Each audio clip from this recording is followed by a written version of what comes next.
Assalamualaikum warahmatullahi wabarakatuh.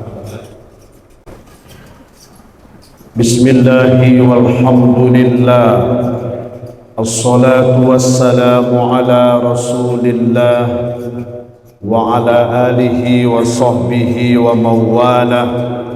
La hawla wa la quwata illa billah. A'udzu billahi minasy syaithanir rajim. Bismillahirrahmanirrahim. Wa idh yamkuru bikal ladzina kafaru liyuthbituka aw yaqtuluka aw yukhrijuka wa yamkuruna wa yamkurullah wallahu khairul makirin. Sadaqallahul azim. Bapak Ibu jamaah zuhur Masjid Agung Nurul Iman yang dirahmati oleh Allah Subhanahu wa taala. Senantiasa kita bersyukur kehadiran Allah Azza wa Jalla atas segala limpahan nikmat rahmat yang Allah berikan. Di tengah kesibukan kita beraktivitas, bekerja, mencari kehidupan dunia, sejenak kita beribadah kepada Allah Subhanahu wa taala. Kemudian salawat dan salam semoga selalu tercurah kepada baginda Rasulullah Muhammad sallallahu alaihi wasallam. Allahumma salli ala Muhammad wa ala ali Muhammad. Jamaah rahimakumullah, tausiah qabla zuhur kita pada siang ini diambilkan dari ayat yang kita bacakan di muqaddimah tadi, surat Al-Anfal, surat yang ke-8 ayat 30.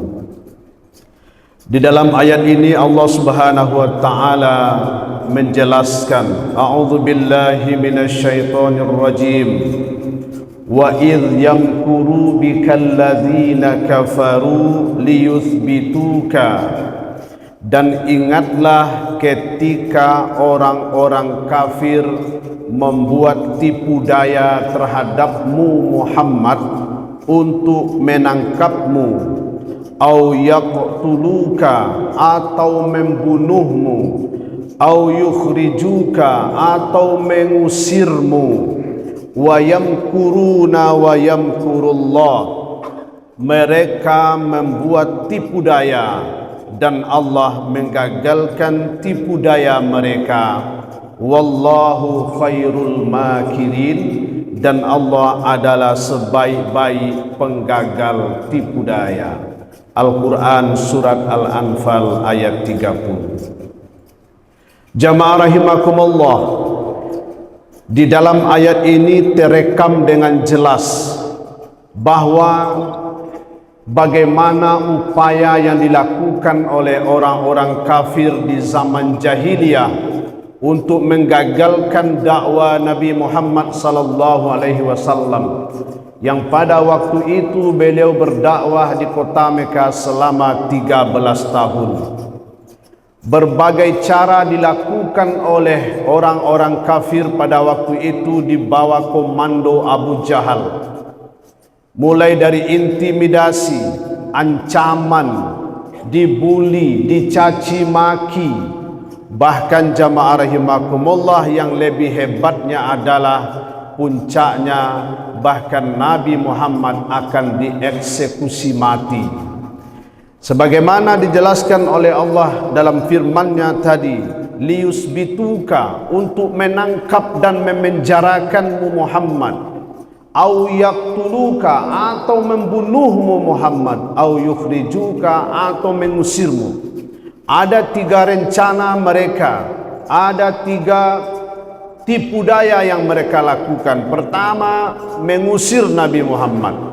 Kalaupun Muhammad diusir dimanapun dia berada, dia akan tetap bisa berdakwah. Lalu untuk menangkap Nabi Muhammad, meskipun fisik beliau ditangkap, dipenjarakan, tapi semangat jihad beliau tetap hidup.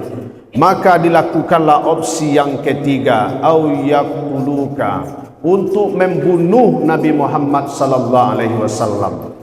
Maka berdasarkan hasil rapat para petinggi kabilah pada waktu itu, sepakat akan dilakukan pembunuhan terhadap Nabi Muhammad sallallahu alaihi wasallam. Tetapi Allah Subhanahu wa taala menggagalkan usaha mereka. Itulah malam ketika Nabi Muhammad hijrah dari Mekah ke Madinah, menjadi awal perhitungan tahun baru Islam, tahun baru 1 Muharram atau tahun Hijriah. Jamaah rahimakumullah, meskipun dulu Nabi Muhammad digagalkan oleh Abu Jahal dan kroni-kroninya dan kawan-kawannya, tapi ingat, sampai saat ini masih ada keturunan-keturunan Abu Jahal, masih ada kelompok-kelompok Abu Jahal yang ingin menggagalkan dakwah Islam, yang ingin memadamkan dakwah Islam, yang ingin menghancurkan dakwah Islam. Siapa mereka? Mereka itulah yang mengusir para ulama, yang memenjarakan ulama, yang membungkam ulama, bahkan membunuh para ulama.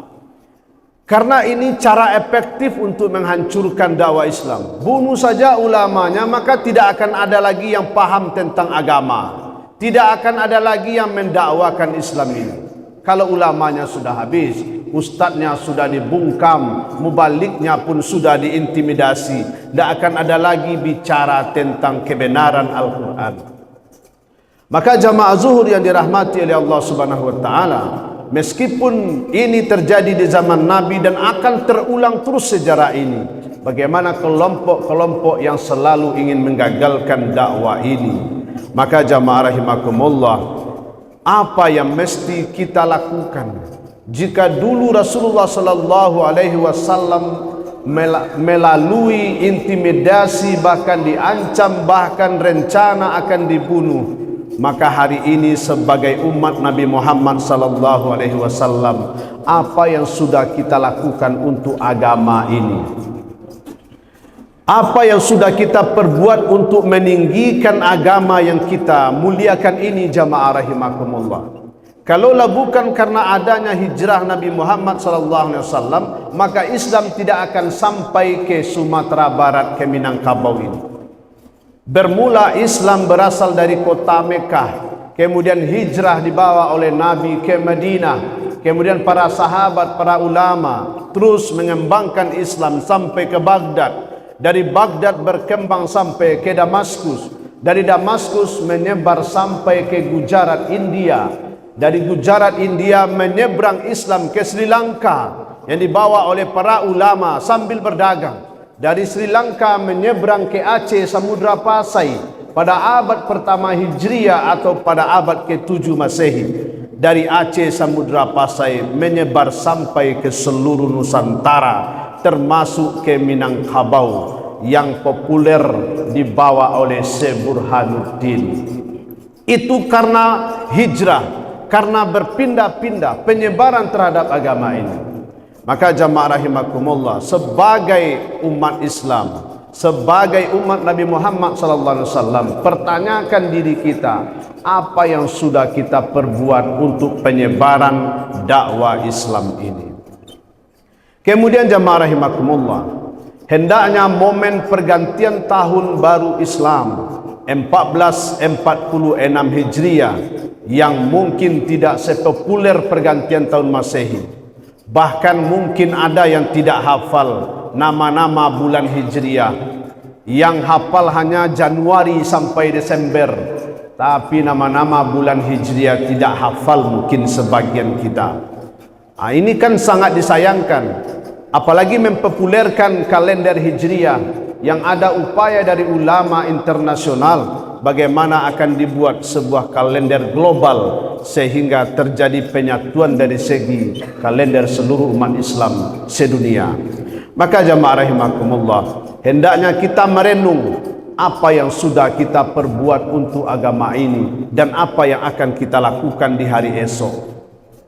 Jangan sampai jamaah rahimakumullah kita hanya berbuat untuk diri kita saja. Kita hanya berbuat untuk keluarga saja. Pergi pagi bekerja cari uang, pulang sore, kemudian bekerja lagi, pulang lagi, pergi lagi, pulang lagi, berpuluh-puluh tahun sampai pensiun bahkan sampai mati. Mungkin hanya kita lakukan hanya untuk diri kita saja. Pertanyakan diri kita, apa yang sudah kita perbuat untuk agama ini? Apa yang sudah kita perbuat untuk dakwah ini? Jika Rasulullah sallallahu alaihi wasallam memberikan seluruhnya, hartanya, nyawanya bahkan diberikan untuk dakwah ini. Untuk itu jamaah zuhur rahimakumullah, mari kita ukur diri kita. Kita pertanyakan diri kita masing-masing. Kemudian hendaknya momen pergantian tahun ini bagaimana kita mengintrospeksi diri, memuhasabah diri kita. Hasibu anfusakum qabla an tuhasabu. Muhasabahlah diri kalian sebelum kalian dihisab. Jadi Pak Ibu, muhasabah tu nak menangi-nangi dah Pak.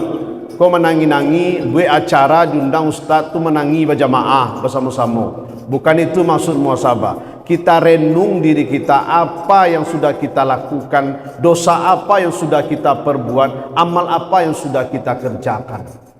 Atau minimal Bapak Ibu jamaah rahimakumullah, kita merenung dari usia kita hari ini bagaimana amal ibadah kita. Hanya kita dan Allah yang tahu jamaah rahimakumullah. Ternyata jamaah rahimakumullah, andaikan kita temukan amal ibadah yang sudah banyak, tingkatkan. Ternyata setelah evaluasi diri kita menemukan banyak dosa dan kelalaian, lalu kita bertaubat kepada Allah Subhanahu wa taala, berubah 1446 Hijriah ini kepada yang lebih baik.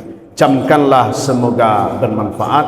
Billahi fi sabilillah fastabiqul khairat. Assalamualaikum warahmatullahi wabarakatuh.